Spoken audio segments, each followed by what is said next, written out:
made a sacrifice when we allowed Tinubu become president, NEF spokesman. Director of Publicity and Advocacy and spokesperson of the Northern Elders Forum, NEF Abdulaziz Suleiman, has said that the North made a sacrifice for national unity by allowing President Bola Tinubu win the 2023 elections. He stated this during an interview with The Sun, and according to him, the North, during the 2023 presidential elections, strategically mobilized its votes to support Tinubu. You see, this is where I say that as Nigerians, and I'm trying to be careful to just say the North, and I will just say all of us. When it comes to uniting and being strategic, we do that in the most foolish, stupid way. Nonsensical way. And I'm not being disrespectful, I am stating facts. Because how can you come out and say that the North strategically mobilized its votes to vote on an individual based on where they're coming from? And this is a fundamental problem that reflects on how we think. And there is a clash. There is no unity in how we think. And easily, this conversation can go into the APC, Tinubu, his tactics, how the APC, went across to use religious and tribal tactics and lines to get at Nigerians, to spur, certain reactions, to basically play and take advantage of our shortcomings as a people and how we think. We can definitely go there. But what it shows is that regardless of what we say about these people in power, they know the right thing to do. They choose not to do it. For whatever reason, maybe I can't even explain because that's them. But the issue that I have is, why would you say that the North chooses to mobilize in this sense? If you have the power in the North to mobilize votes, is this the leadership and direction you would tell people to go in? And this is where I say, in how we think as a people, it is very, very bad. And that is what is being used against us. It's like we're being played. It's like the government knows Nigeria's mumu buttons, where if they're trying to get certain reactions from us, and we can't even blame them for using religious and tribal tactics to get the results that they wanted. Why? Because as a people, they know that we have them. As I say, they're still waters, and the waters of prejudice and tribalism, for a while, they were still. It didn't mean it wasn't there. They were still. It just took the wind to come and add force.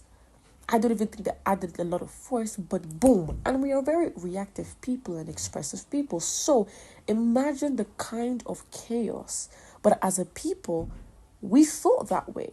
And the government trying to do what they needed to do. I mean, did Tinubu try convince anybody or justify or do a political debate discussion on why he should be president? He didn't turn up.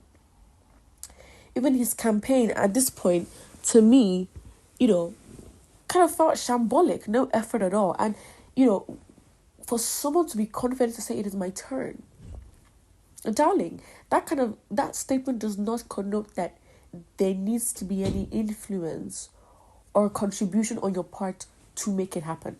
It was his turn, and it was his turn because he got it. And so the scary thing is that these elections were different in the sense that there was such strong opposition. I mean, it is fair to say the country was split apart, or let's say in at least four, major two, Tinubu, Peter Obi, and then other two remaining. But the issue is, imagine how strong the campaign for the opposition was.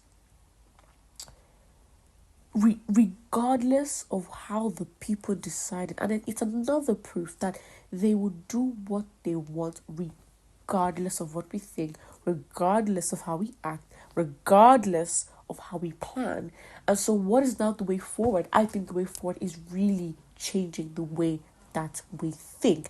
And until we are united, because I think that there's a very very thick line with the mentality in the North and the mentality in the South.